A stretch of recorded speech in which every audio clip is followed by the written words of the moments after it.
welcome to the Shakedown. I am your host, Ryan, aka Rainforest. I work here at Longmont Public Media, but I am also a podcaster, and I work on a comic called Warp Ranger with my co-host, and I've also spent 6 years in prison. And here is the co-host on my show, apparently, Mr. Malone. Who is Mr. Malone? Mr. Aren't you supposed to be introducing? That's right, because this is my show. I forget that this is my show. Didn't we just go over this a second ago? How did you forget? All right, because this is only episode number 8, so, I forget sometimes. But, yes, Malone is the artist and the idea man behind Warp Ranger, and which you can buy now at waywardpress.com. And he has also spent 30 years in prison, and he works at a warehouse driving trucks all over the state of Texas, and looking for other work. So please hire him to do other things besides driving all over Texas doing crazy stuff. So do you have anything you'd like to add to that, Malone? Oh, no. I think you said it all. Good. All right. So today on the Shakedown, we wanted to cover.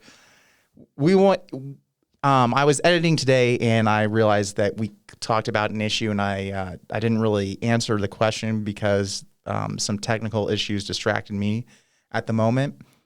But the question, Malone posed a question about if we get rid of prisons, if we decide we're going to shut down the criminal justice system, or if we go, if one day we take the issue of the criminal justice system as we know it, like in front of the Supreme Court or something like that, what is going to be in its place, and how are we going to justify it, and what does it mean for victims, and how do they get justice, and what is that going to mean going forward? So I told Malone to please play devil's advocate on this idea, and we're going to discuss it and actually present the idea. So I'll kick it off and just go through the basics of my idea. Is that the first thing that needs to change is actually just kind of just change the mentality. Is that you can't don't focus on punishment and focus on helping everyone. And that's starting from the victim to the person who hurt the victim. And it's not because I have hurt a victim. It's because I feel like it overall helps society when everyone is being helped. For putting someone away in a cage does not help anyone. It causes more problems. Satisfy my vengeance or satisfy somebody's anger, but it doesn't necessarily help society, or it doesn't solve the problem of crime, nor does it help the individual that's been put in the cage, come back around to a law-abiding, full-fledged member of society. And is that what you're saying? Right. That's exactly what I'm saying. And one of the biggest things is that when a crime happens, one of the things we do is we kind of leave these decisions to the victim. Like the district attorney will often go to the victim and see what they want and what's going on, and depending on how hurt they are, will a lot of times guide them on how severe of punishment they want to pursue, because it's time and effort on the DA's part to pursue any amount of punishment. It's easier just to write the whole thing off if they can, to dismiss everything. But if they But if the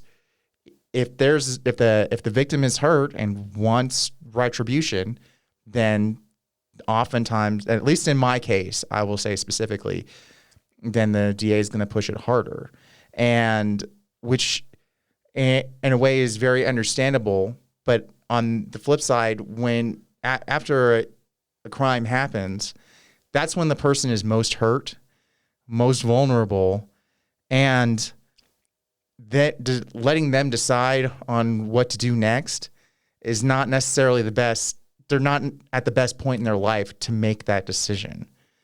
And it can cause a whole lot of, it's having someone who's in a lot of pain decide whether or not to cause someone else and someone else's family a whole lot of pain. And that is not helpful. So what do you say on that, Malone? All right. Sorry. My mom has told me that I can't cut you off anymore. So I'm being extremely polite and giving you, full reign to talk before I say anything. I don't want to just jump in over you, but I'm glad that you did say something about having asked me to interject and so forth. So if I feel the need to, or if I do, I won't have to hear from my mom about it. So, I don't disagree with you. I don't see anything wrong with what you said. I mean, it's sort of a counterintuitive type of thing that you're talking about here, because just on the surface of it, it seems like the right call to have someone. I mean, from a certain perspective, it seems like, okay, well, that's the smartest thing. We'll get victims of crime to be the ones in control of issuing out punishments of crime, and that's been a trend that's been going on.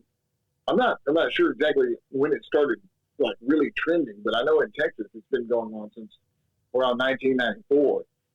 They've steadily been putting more and more crime victims in positions of parole board members and district attorneys and things like that. And I remember whenever the Duke Lacrosse scandal was going on, I was listening to a radio show, and they were talking, and it had started to become, this is the point where it started to become apparent that the kids did not rape this girl, and that they had been, falsely accused, and that and the media and the whole entire apparatus of the criminal justice system was so geared toward protecting this girl, who, in fact, was the criminal, and in fact was victimizing those guys, but it was completely reversed. They did not want to say, they refused to give her name out over the media. They refused to, it was extremely difficult getting anybody to admit that they'd been wrong on this. They so wanted those Duke Lacrosse players to be scumbags and wanted them to have victimized this poor black girl that it was the weight of it had gained its own momentum. So whenever it started becoming obvious that they were the victims and that their names had been drugged through the mud, and they were looking, I was listening to a radio show where they were talking to a district attorney. It wasn't the district attorney in the case of the Duke Lacrosse players. It was a district attorney from Florida, and this district attorney was the kind of go-to commentator on things like this for this particular show. She herself had been the victim of a crime and absolutely could not, because of the fact that she'd been a victim of a crime, see anybody who'd been accused of a crime as being innocent. And so therefore, even though it was becoming patently apparent that these kids had not raped this girl, she still was refusing to say that they were, to admit that. She was saying, well, if a DA is saying that they had done something, well, then she believes that there must be very good reason why they've been charged. She just could not conceive of anything else, only because it's kind of like that. It's like the Batman syndrome. I mean, because Batman himself had been the victim of a crime as a child, he's gone overboard. I mean, just psychologically overboard in the pursuit of punishment and revenge for anything that the most in perceived crime even. Thomas Jefferson had said that he'd rather see 100 guilty people go free than one innocent person go to prison.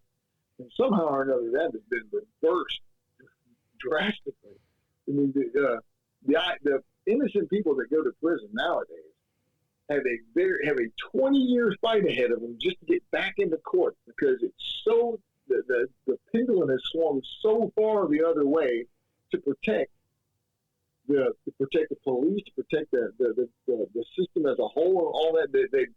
They're so scared that a single person who has committed a crime is going to get away with it, that they're more than willing to send innocent people to prison for decades.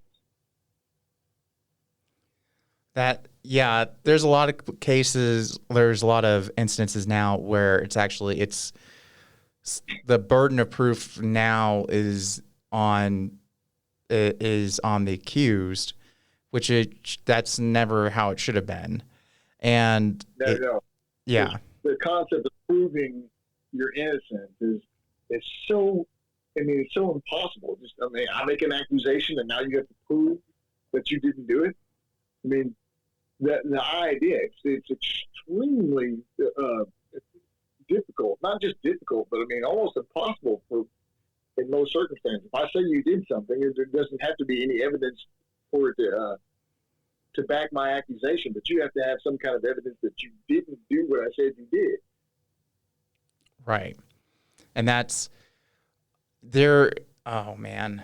Now there's instances where lawyers have to, they were talking about in, defense laws, like stand your ground laws and things like that, where people who get shot, they have to prove they have to start proving negatives that they weren't committing a crime or anything like that. Like there's guys who maybe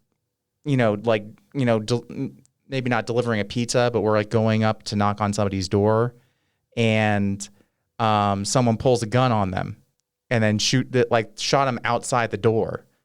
And they have to prove that they weren't attacking this person, which, and if they're dead, how are they going to prove anything? So then, so they get away with it. That's insane. So anyway, so that's one part of the issue, is that it's not this issue. The current way it's set up is we're not helping. No one's getting help. And it's definitely not helping the victims, and the victims are not in a place to decide what the best thing is for everyone involved. So well, you want to talk about devil's advocate, man. Yeah. So from the perspective of the victims are the victors in this particular scheme. I mean, they are getting what they want. They're getting to set the tone of the punishment. They're getting to say that, they're getting to re-sentence the person every time they come up for parole. I mean, from their perspective, I think that they would disagree with us and say that, oh, no. This scumbag did this, that to me, and I hope they never get out, and I'm going to do everything I can to make sure that happens. So from their perspective, they would say that this is a good way of doing things. And so what do you offer to them? What's the offer what's the concession to the victims' rights advocates as far as changing this? My consent is that what's being offered to you right now is right. You take away the victim, you want to put this person away. The offer is put this person away, punish this person as hard as possible, and show that, and that's our way of showing that that you're heard, and that what happened, that this person isn't getting away with what they did. And my consent is I don't want anyone to get away with anything either. I'm not saying anyone should, and I'm not saying there shouldn't be any sort of retribution or amends or anything like that. But I think it should be direct. I think there should be a more direct it should be going directly to the victims, not having this person, not tit for tat. This person hurt me, so I'm going to hurt them. It should be, this person hurt me, so he should now be forced to help me in my community. And also that person who hurt me should also be forced to acknowledge it. We've talked about this before, though, Randy. People, that's the other thing that they don't want. They don't want to see you ever again in the light of a good person. You are forever a bad person. They want you to remain a bad person in the eyes of the public and in eyes of the world. I mean, that's why we have this situation where you get out of prison and you are perpetually, for the rest of your life, hounded by a crime that you committed. God knows, as a teenager, maybe, like in my case. I mean, there's job. I can't vote. I can't buy a gun. I can't do this. I can't do that. They're telling me I can't rent an apartment. All these things because of a crime that I committed when I was 17. Because the victims or society in general never wants to see me in the light of a good person. They don't ever want to see me in the light of a law-abiding citizen or their fellow citizen or any of that ever again. So therefore, your idea isn't. I don't see that as being a possibility, especially in the current mindset. You're not solving the actual issue. For one part of it is like the reason we can't have guns, I don't think is the same reason that we're going to prisons and there's executions and things like that. I think the reason like we can't have guns is because we're an easy target when down the line, because we're just labeled as criminals. Then it's easy to make a law that says, well, criminals can't have guns, so therefore, next time there's a mass shooting, we'll just make sure the laws only apply to criminals, and that's an easy way that people who want their guns can have their guns, and people who don't want guns, they can say they accomplished something. That's true, but the reasoning behind it is that that the undercurrent of all of that makes that possible, this concept that you can never fully have your citizenship fully restored. You're never going to be completely absolved or wiped clean of your crime, no matter how much punishment they impose upon you. Right. I definitely I hear you on that. That's part of it. But I think a lot of it is you're right. A lot of people, that's definitely what they want in the moment. A lot of people, I know my victims didn't want to hear from me again after my hearing. Before my hearing, I think there was a window. There was a window where we could have talked. If we had a mediator, if we had people who cared, there was a time where I could have done something to help them directly, to actually work something out. After my sentencing hearing, there was so much hurt that left that courtroom. They never wanted to see me again. The sentence was handed out and they were done.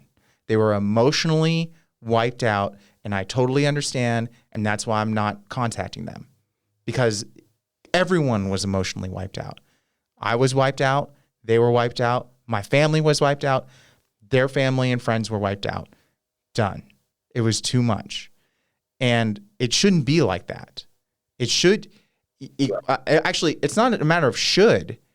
I'm just saying it can be different. It's possible. So why shouldn't we try and do that if it doesn't have to be this emotional, mental, and physical toll on so many people involved?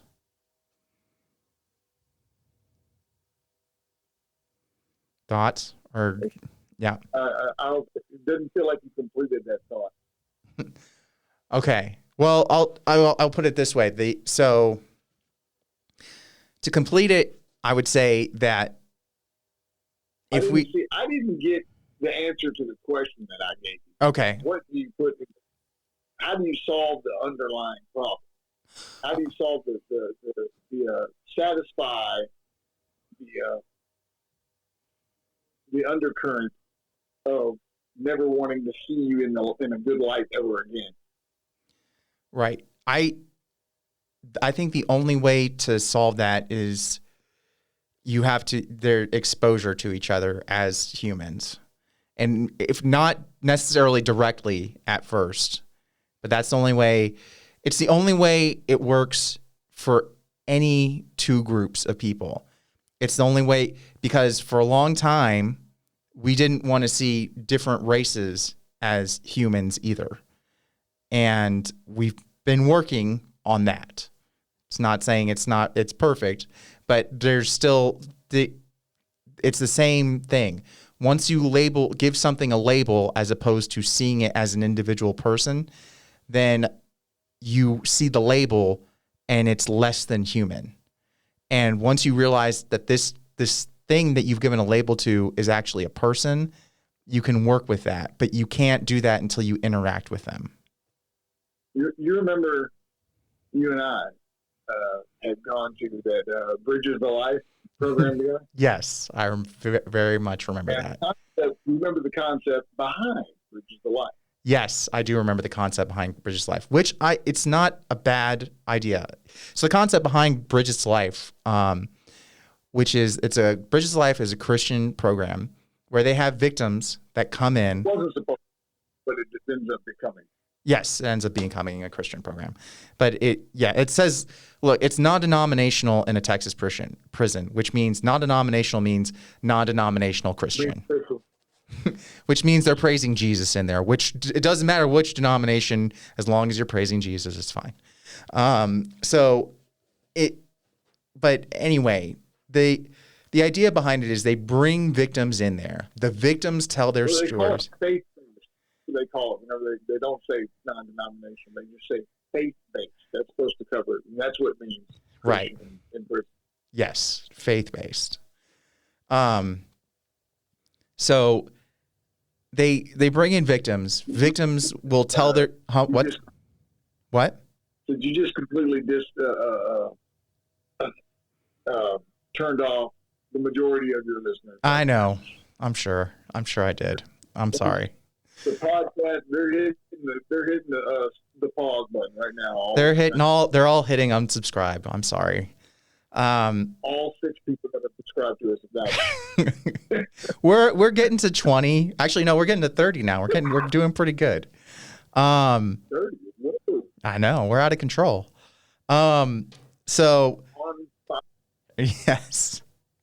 But here, if this doesn't give me a girlfriend, I'm going to kill myself. Don't put that in the universe, Malone. All right. 30 subscribers. All right. Anyway, back to the topic. Back to Bridges to Life. Bridges to Life. Victims come in.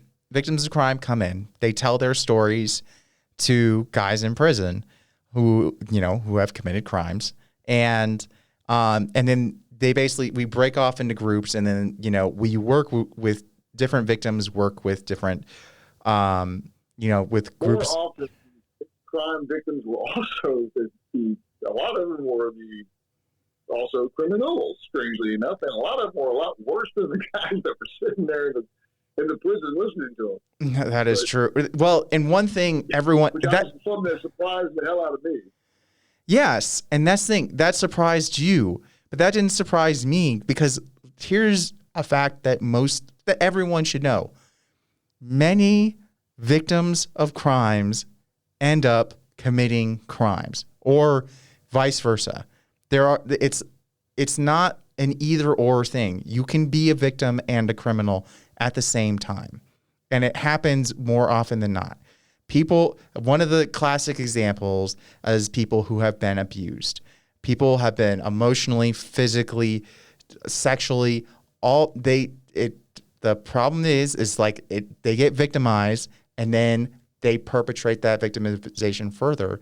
But it can happen in other ways too, that if they've been victimized in a different way, they could could have been physically abused and then they go off and rob a place, or there's something else. It doesn't have to be a one-to-one relationship, but very often the guys who were in prison often were victimized, and many of them were victimized in prison. So there are lots of victims in here. And one thing I have to say in this, and why I fight so hard on this issue, is that if you go off and you commit a crime or something happens or someone gets hurt, there are no winners. All right?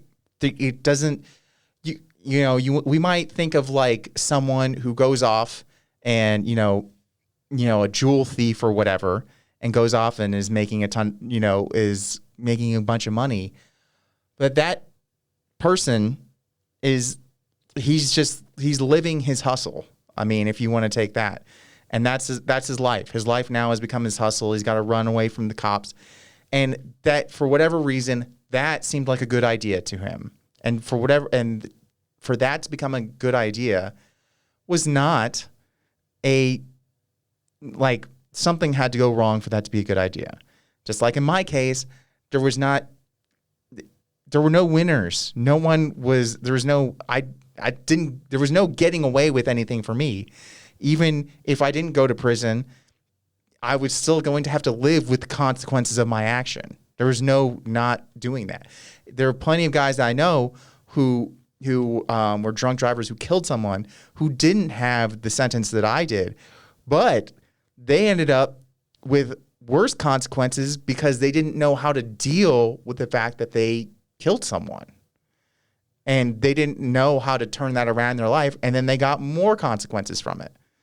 So these are things that we have to work with, because the fact that they didn't know how to deal with it, that causes not just consequences for them, that causes more victims down the line.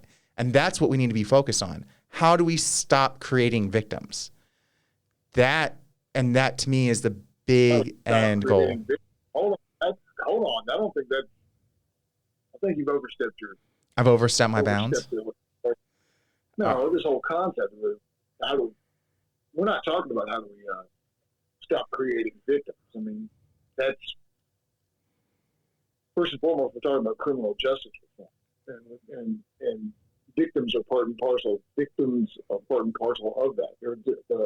We're talking about how to rectify the needs of the victims or the desires of the victims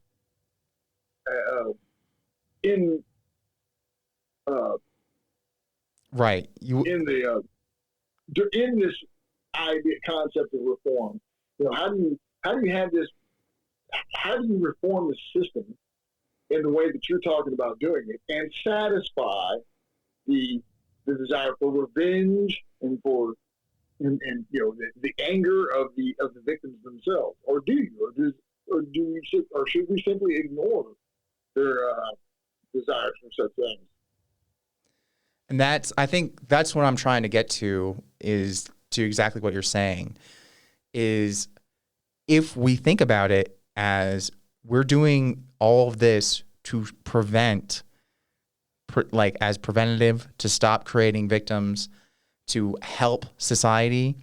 If we're doing that, if we're doing all of this with that mindset, if that's the mindset we do this with, and that's the mindset we instill in these people you're talking about, that's how we fix it.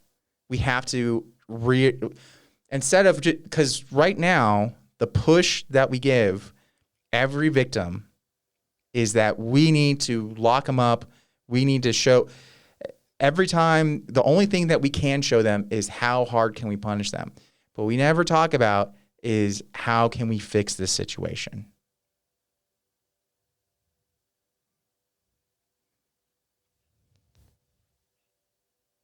I'm not satisfied with this.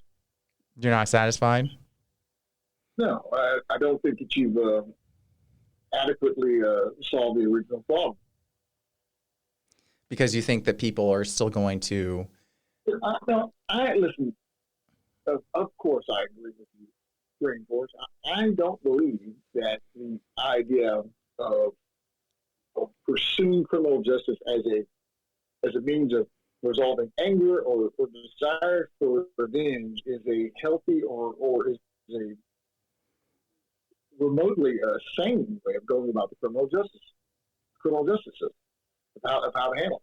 I don't think it's gonna. I don't think it creates. I don't think it resolves the problem of crime because it simply is there to hurt. It's there to just add hurt on top of hurt is what it does. It's basically what it is. There's no healing. There's no. That's why I mentioned the Bridges to Life thing because I liked your idea. You said that if you had been allowed access to the victims, or they can have seen your own humanity, and you felt like there could have been some kind of actual resolution, true resolution, a sense of finality to the whole entire thing. If it's over, the problem can't be dealt with any further.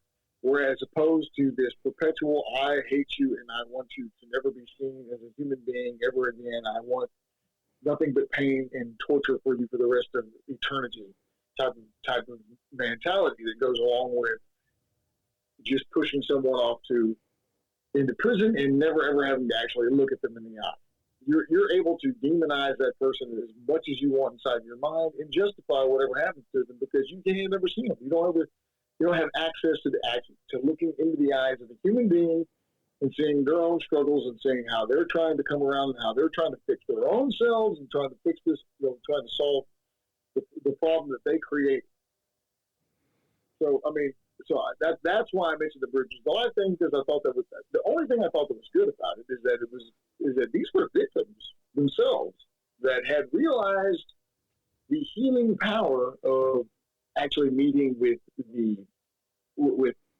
perpetrators of crime and to tell them that they forgive them. To look them in the eye and tell them, look, man, forgiveness is what it's really all about. And in my opinion, that's where that's where this stems from. But how do you get that into the minds of people in society? I mean, if you look at religion in general.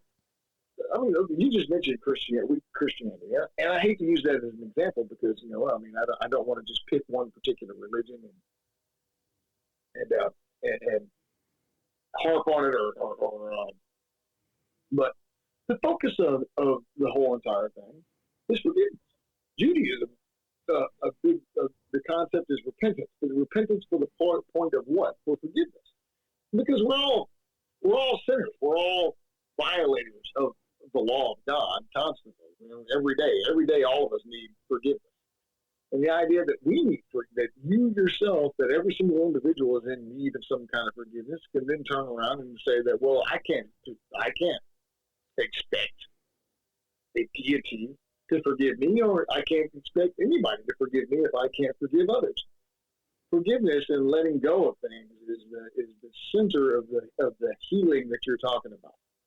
And of course, that comes with acceptance of culpability. It comes with there's a lot that it goes along with because you and I are Jews and we believe in this concept of teshuvah, of repentance. And repentance it's not just a thing where you just forgive me, God, you go on doing what you're doing. No, it's a correction of your behavior, and this is what satisfies God's satisfies him that the actual problem has been solved, and rectification is that you're putting forth the effort to correct yourself. So the effort is the whole entire focus needs to be put onto the efforts to get the criminal himself to make that sort of leap from seeing him of self-rectification and to use that as to accompany that with the forgiveness of the victims. And if we can get people to see that, if we can get society to see that, I think we'd have a huge leap in how we deal with criminal justice. I agree with that. The issue is that, and I see the answer that you want, and I think we've been talking about it over and over on this point. The issue is that what we're talking. You just start play song that that talks about forgiveness. I'm not that's very apropos right now. Well, I know actually my big thing is I never and I've said this a million times. For my victims do not have to forgive me. And I never expect them to, and they don't have to, and it is not something that I feel is required. They can stay angry, upset with. That would be helpful to them. It might be, but that's up to have some kind of resolution to the whole entire situation. You don't think that forgiveness is something they need to come to? You know what? I mean, if you want the best for people, and if you want them to actually have the actual full resolution to this, I want them to live a full and happy life.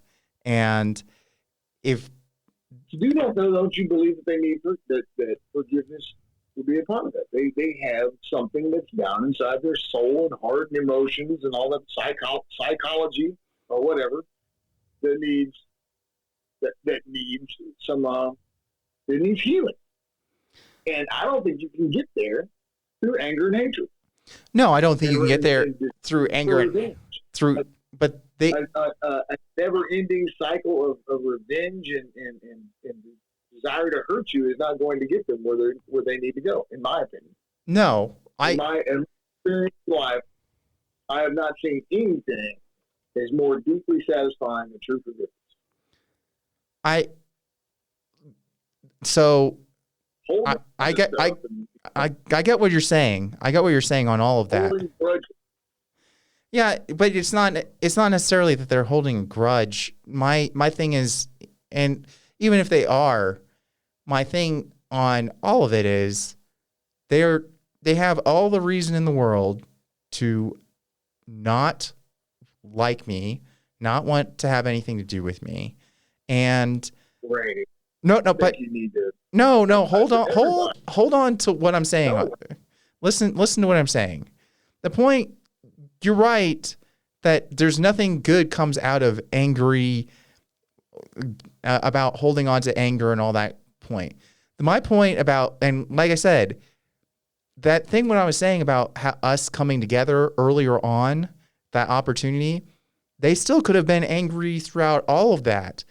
My point is through all of that, they could have gotten not necessarily something from me, but there are things they could have gotten, even being angry and upset, that they will never get now because of what happened. For one thing that they direly wanted from me was they just wanted me to admit what I did was horrible and wrong and hurt them, which I would have gladly done a million times over to them, like given to them beforehand and do often. But the thing is that. Why did they want that? What? Why did they want that? Why did they want that? Because that's a lot of what most victims want. They want acknowledgement. They want me to take. They want the person who did. Why do you want that? What does that do whenever you do that? It's like me. I mean, I don't know how many times. Me personally, I sense this in my own personal life all the time. Somebody can walk by me and knock my drink over into my lap or whatever, and immediately diffuse all my anger just by saying, "Oh my God, my bad. I'm so sorry." But if they walk by and they drop my drink, they knock my drink over into my lap, and then they're like, "Hey, asshole, you should have had your drink at the edge of the table." They're trying to blame me. Well, then it's the exact opposite. I'll blow a fuse, and I think that's. I don't know if there's something inside the human soul or the makeup of the universe. I mean, the whole entire scheme of forgiveness in the major religions that we were just mentioning is an accompaniment with culpability. And you say I did this, you admit it, and then you say you're sorry. And even in the Talmud, I can remember reading. They talk about the death penalty in the Talmud, and so they're saying that in the concept of stoning, right? Right. Well, they go through the whole entire process of the person who's condemned.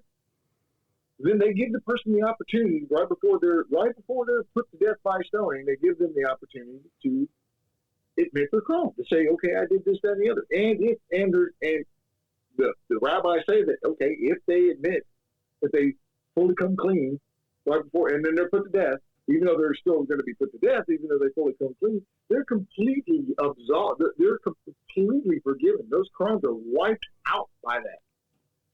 They're considered to be tzaddikim and on their way to Olam Haba. I mean, heaven. I mean, it's not we're killing you, man. We want to hate you forever.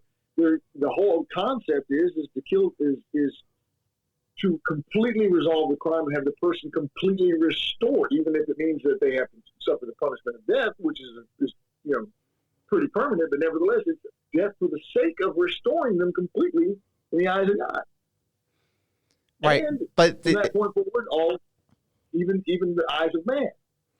Yeah, but that's the thing I'm saying is it's about restoration. This is all about me taking responsibility. They can still I can still be responsible and they can still hate me at the same time. But it's restoration. It's putting order back in the world. And that well, you just said they wanted you to take responsibility. They wanted to hear those words. So I was just offering maybe a reason why they wanted to hear those words, but I wanted to hear why you thought that was something they wanted. I think it's just they want. Do they care if you admit that you did it and that you were the one that was in the wrong? What do they care? They already know that. They believe it. Why do they care that you see it? Like I said, that's the way. I don't know. I can't say on person by person, but it's honestly, that's the way it generally, like in every case, we want the person to see, they want acknowledgement of not just me, like the person who did wrong to understand what they did was wrong. Because otherwise. You already said that, Rainey. It's not the question. The question is why? Because, that's what I'm trying to say. Is it's important for me to recognize what I did was wrong, because if I don't recognize what I did was wrong, then once again it's about it happening again, or it not meaning anything to me and me not recognizing their hurt.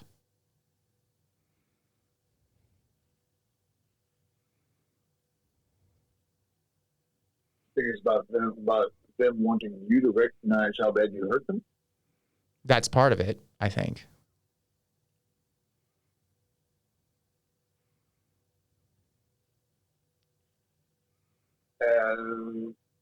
And there's not another part of it? Like I said, not wanting to repeat. It's like trying to pull teeth sometimes with you, Randy. You just aren't going along with it. I know I'm hearing what you talked about, but this thing, I've always been this way about forgiveness. It's not about forgiveness. And it's not about, it is about, they want me to recognize what I did. They want to it's the start of me recognizing the hurt and the pain that I caused. And it's the start of me recognize, it's acknowledgement of the thing that I did was wrong. It's the reason why a lot of people hate Donald Trump, because he'll do something, it hurts a bunch of people, and then he doubles down on it. What politician? Right. Yeah, but he's especially good at it. He doesn't maybe not the double down part. You might be right. Donald Trump was one of the few people that would put his foot down and do it again just to piss everybody. Right. He doubles down. That's his skill. But we got to wrap up. Yeah. But what is the point you're trying to drive at? my point is, I'm trying to get to, well, hold on. I'm not the one making a point. I'm the one asking a question of you. You made a statement about them wanting you to, having a desire for you to admit for you to take responsibility for the crime, for you to admit that you're the one who. And I answered the question. That's not wrong. I didn't get the feeling that you did. I felt like you kind of half-ass answered the question. Look. Part of it is this, but then if you say part of it, then you're saying that there's more of it that's not. No, I'm going to break it down for you. One part is acknowledging them, is acknowledging what I did hurt them. And then the other part of it is too, if I don't acknowledge it, if I don't acknowledge what I did, it could potentially happen again. And it's just going to be, and then I am just, I mean, isn't that the scariest thing in the world to you? Like if someone does something awful, it hurts a bunch of people, and instead of saying my bad and taking some sort of responsibility, they just are like, okay, and then they move on. That's part of what the importance of the acknowledgement is.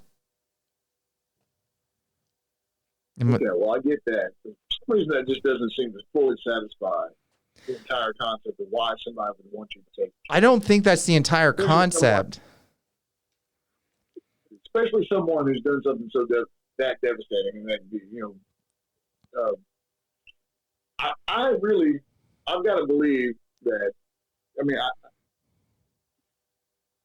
with the whole thing that we talked about, full circle of being able to acknowledge the humanity of not only the criminals, the victims of the crimes, but to acknowledge the humanity of the individual who perpetrated the crime. What would be the point of acknowledging such humanity? The criminal, so to speak, is to eventually accentuate that, to bring that back to the fore. So the only way that you can do that is through the complete full circle restoration of that individual back into society as a full blown fellow citizen and human being. And so, how do you get there? How do you Okay. but that you have a part of that is the punishment. A part of that is the acknowledgement of having done the crime, and another part of that is forgiveness. Yeah, well, see, but then you're going, that's all in this concept that we have right now. Because right now what we have is you're part of society, then you commit a crime, then you immediately are taken through what's called a degradation cycle. And so that you get down, you're go through suspect, and then through criminal, and then till felon and inmate in all those processes. And then you're ex-con, which is still below citizen. And this is all part of like dropping you below. All those things, those are things that will never go away. You're never going to not be human. No, that's the thing. That's what I'm trying to say. Those are the things that need to go away. Because look, you commit a crime as an equal, all right? And then you leave that, then that's what the point of restorative justice too. Point of restorative justice is everyone comes to the table as an equal, all right? We understand harm was caused. Now we need to repair that harm. Do we chain someone to the table and then force them with do we bring a field boss on a horseback with a rifle and then make that person, make amends that way? No, everyone comes to the same table. We have a mediator because it's hard to be at that table.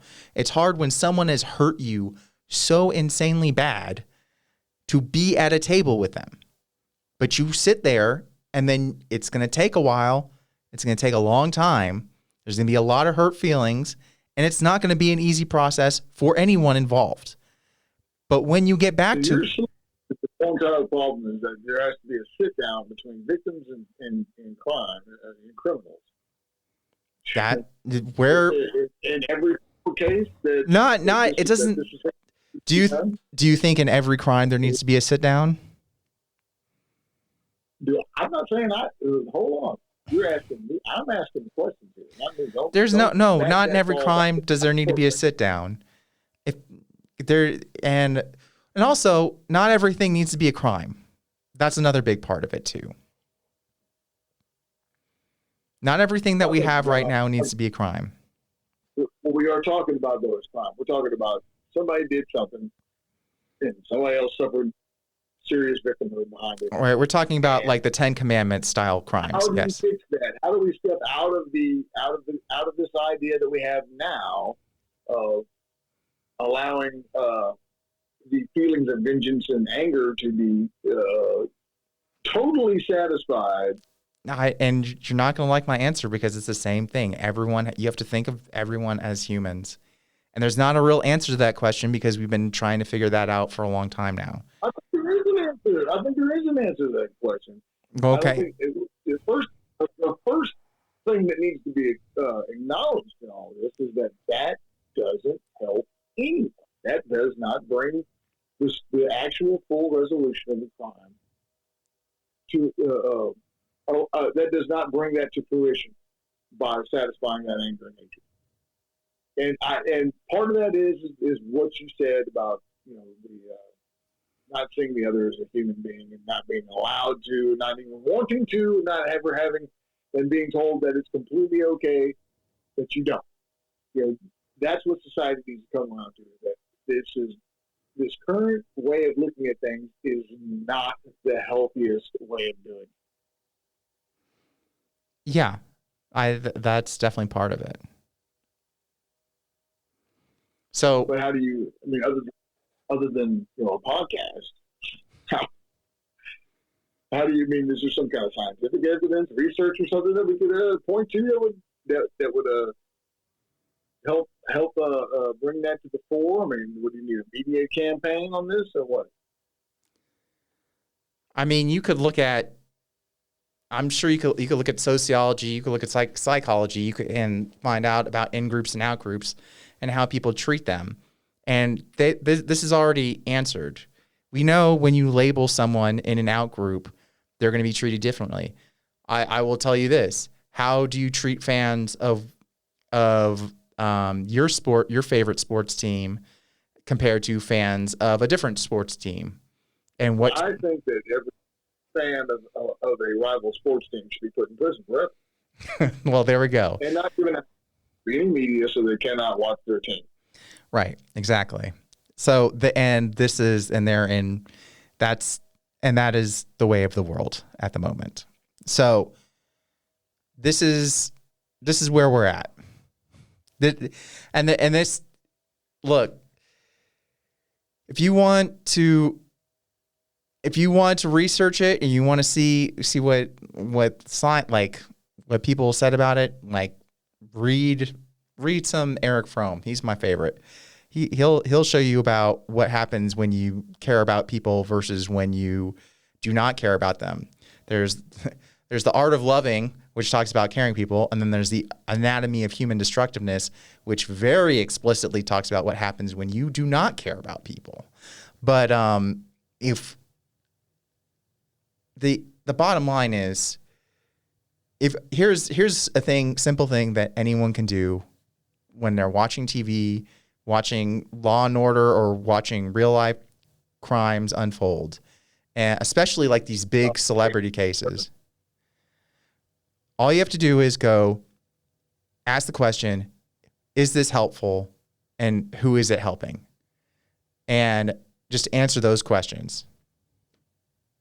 I think celebrity cases are probably some examples that we should go over on these shows sometime, because I think they really illustrate that idea of being able to see the humanity in someone as opposed to some faceless nobody.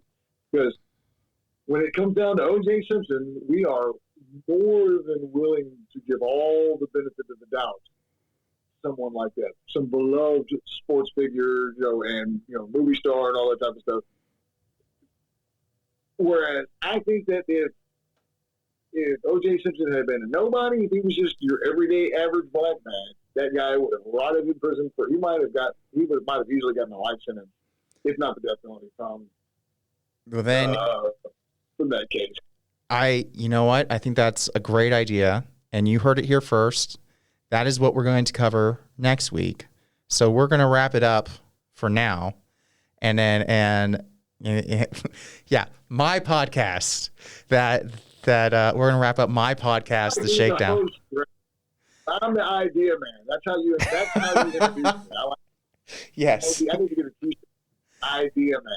Yes, we'll make. I will on our new T-shirt press. We'll make a shirt for Malone that says "Idea Man," and I will have a shirt that says "Host," and I'll start wearing that. But anyway, we will catch you next time on the Shakedown.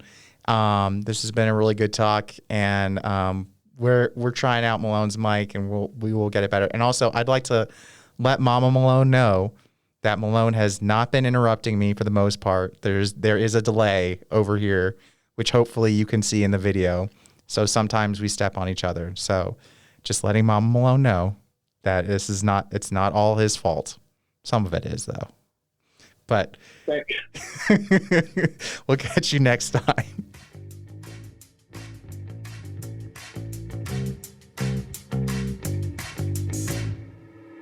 The Shakedown is recorded in luxurious Longmont Public Media Studios, and our theme song, Shakedown, is provided by Envato Elements.